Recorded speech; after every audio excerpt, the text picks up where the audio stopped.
오늘 우리에게 주시는 말씀은 출애굽기 14장 10절에서 14절 말씀입니다. 봉독하겠습니다. 바로가 가까이 올 때에 이스라엘 자손이 눈을 들어 본즉 애굽 사람들이 자기들 뒤에 이른지라. 이스라엘 자손이 심히 두려워하여 여호와께 부르짖고 그들이 또 모세에게 이르되 애굽에 매장지가 없어서 당신이 우리를 이끌어내어 이 광야에서 죽게 하느냐. 어찌하여 당신이 우리를 애굽에서 이끌어내어 우리에게 이같이 하느냐.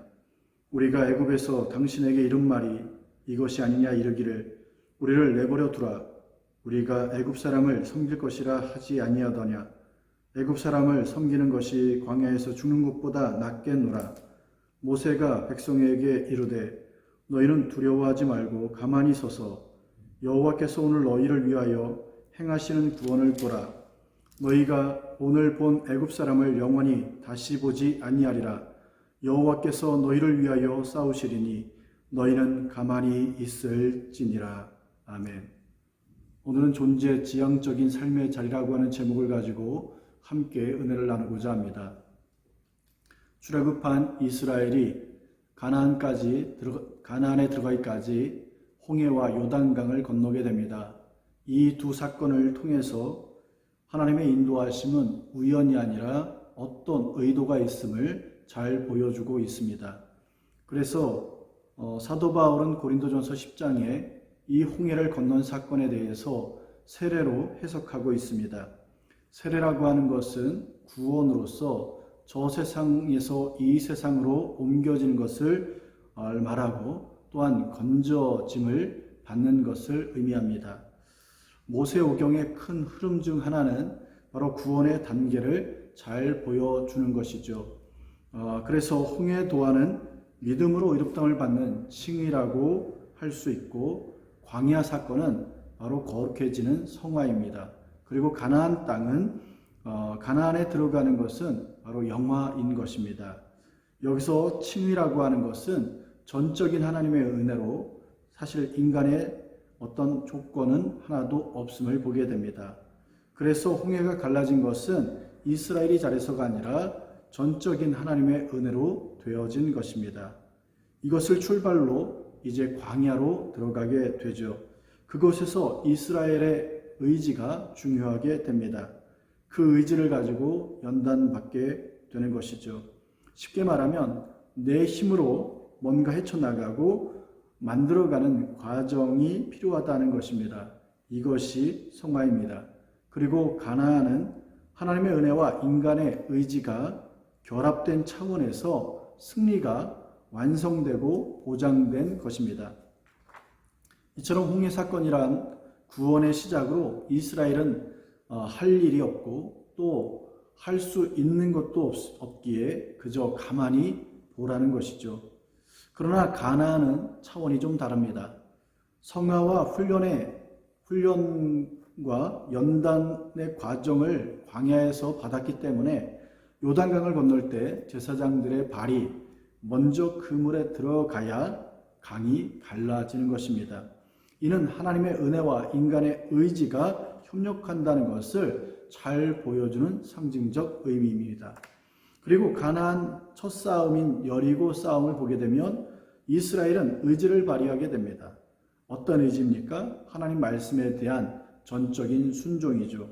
이스라엘은 성을 돌기만 할 뿐 성이 무너질 그 어떤 직접적인 원인을 제공하지 않았습니다. 그럼에도 성이 무너졌습니다.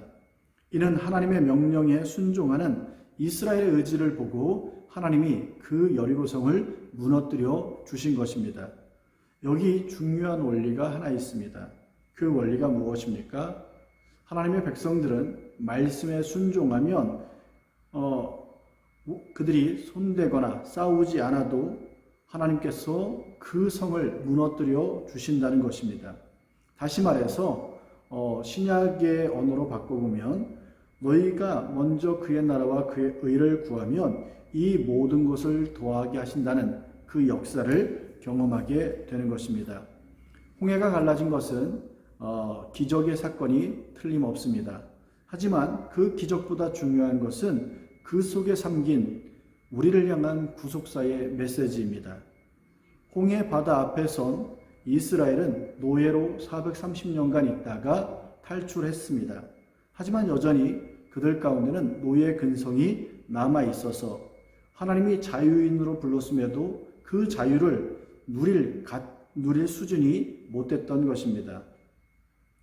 이런 노예 근성을 다 제거하고 하나님의 자녀로 살아갈 수 있도록 훈련시키는 장소가 바로 광야인 것입니다. 그러므로 광야는 하나님의 자녀들에게 반드시 필요한 것이죠. 그러면 이스라엘이 갖고 있는 노예 근성이라는 것은 무엇을 의미할까요? 첫째, 권위주의입니다. 12절에 이스라엘은 애굽 사람을 섬기고 그 섬김이 광야에서 죽는 것보다 낫다라고 말하고 있습니다. 이는 애굽에 있으면 편하게 모든 것을 알아서 결정해 주는 바로의 절대 권위로 돌아가자는 것입니다.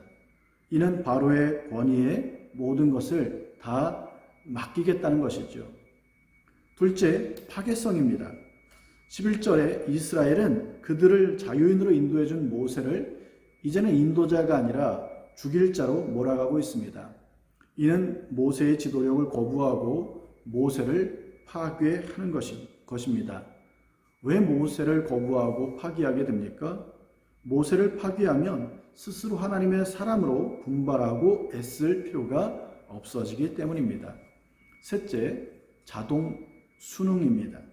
12절에 이스라엘은 우리가 애굽을 섬기든 말든 내버려 두라고 말합니다. 이는 세상 흘러가는 대로 그런 세상 흐름의 대세에 순응하겠다는 것이죠. 왜냐하면 이게 가장 편하고 쉽기 때문입니다. 그런데 하나님은 광야에서 이스라엘 백성들이 가졌던 그 노예 근성, 즉 권위주의, 파괴성, 그 다음에 애굽에 자동 순응하는 이러한 근성을 제거하고 오직 하나님의 말씀에만 순응하는 자로 바꾸는 작업을 하게 되는 것입니다. 그리고 하나님이 광야에서 또한 바꾸신 것이 하나 더 있습니다. 그것은 소유지향적인 삶에서 존재지향적인 삶으로 바꾸신 것입니다. 애굽에서 노예로 살았기에 늘 부족함이 있었을 것입니다. 그래서 늘 갖고 싶고 그 가진 것으로 누리고 싶은 소유지향적인 삶을 추구했을 것입니다. 그런데 하나님은 광야를 지나는 동안 소유를 많이 주지 않았습니다. 왜 많은 소유를 주지 않았을까요? 하나님이 인색하거나 혹은 가진 것이 없어서가 아니라 오히려 그 많은 짐은 이스라엘에게 짐이 되거나 혹은 가야 할 길을 가지 못하도록 막기 때문입니다. 이스라엘이 지금 가야 할 곳은 비록 광야를 지나지만 그 광야를 지나 약속의 땅 가나안입니다. 그 땅을 향해 나아갈 때 하나님이 베푸신 축복은 광야 40년을 지나면서 신발과 옷이 헤어지지 않았던 것입니다. 만약 옷과 신발이 많아졌다고 한다면 그러면 한 곳에 정착할 수밖에 없는 것이죠. 여기서 정착한다는 것은 하나님의 인도하심을 받지 못하는 것이고 결국 약속의 땅에 들어가지 못하는 것을 의미하게 됩니다. 그래서 하나님은 소유가 아닌 지향적 존재가 되라는 것입니다. 이는 세상에서 자기의 이름과 나라와 뜻을 펼치는 존재가 아니라 죄에서 하나님의 은혜로 구원받은 존재가 되라는 것입니다.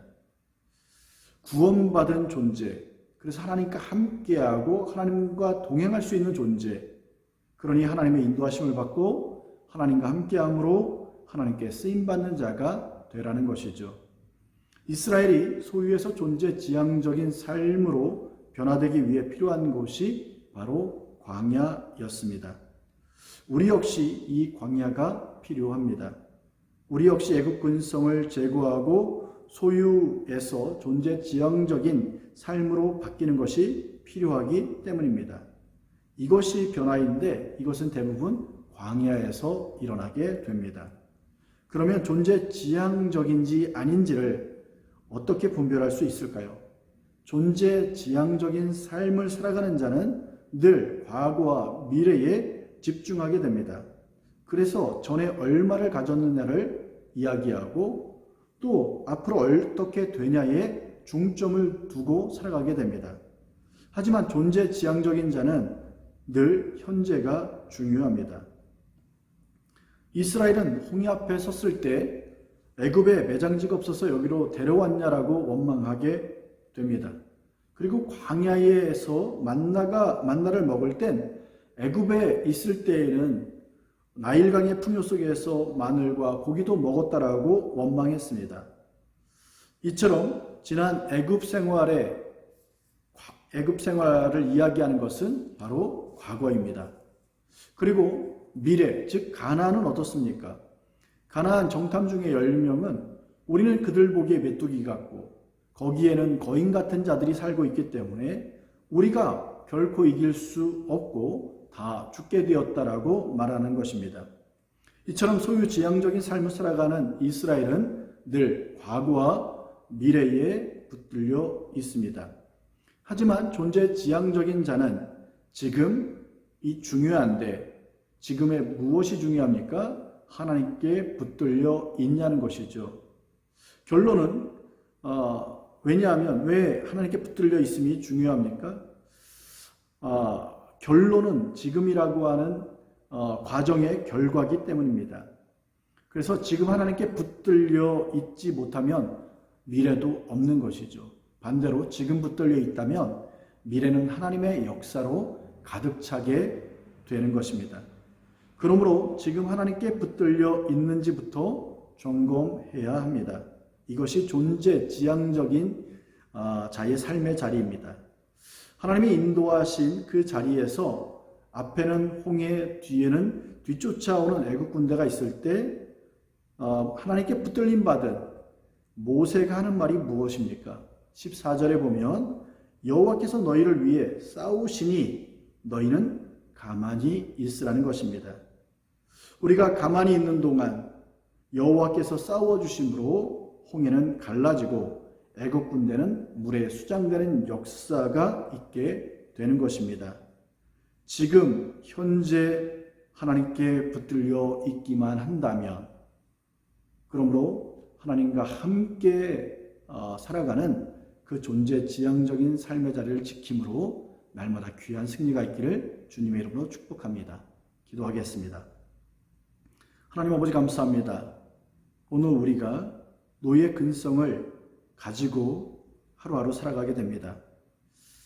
하나님 그래서 늘 언제나 죄를 그리워하고 죄에 돌아가기를 소망하며 죄 짓는 삶을 우리가 기회만 엿보고 있는지도 모릅니다. 그러나 오늘 우리는 다시 한번 하나님께 부름받은 하나님의 자녀임을 기억하여 의의 거룩한 백성이 되게 하시고 또한 특별히 하나님 아버지 오늘 이 땅에서 소유가 아닌 존재의 지향적인 삶을 살아가므로 하나님께서 일하시는 그 귀한 자리에 아버님의 귀한 역사를 보게 되는 역사의 주인공들이 될 수 있도록 축복해 주옵소서. 하나님께 붙들려 있으면 결국 앞에는 홍해요 뒤에는 쫓아오는 애국 군대가 일지라도 앞과 뒤에 문제가 있다 할지라도 그 모든 문제를 하나님이 해결해 주시는 귀한 역사를 보게 될 줄 믿사오니 오늘 우리들 가운데 하나님께 붙들려 있기만을 소망하는 그것을 점검하는 하나님 아버지 그 일에 승리하는 복된 인생 되게 도와 주옵소서. 이제는 우리 주 예수 그리스도의 은혜와 하나님 아버지의 무한하신 사랑하심과 성령님의 감화감동 교통하심이 함께 예배드린 모든 성도들 머리 위에 이제로부터 영원토록 함께 하시옵기를 주 예수 그리스도 이름으로 축원하옵나이다. 아멘.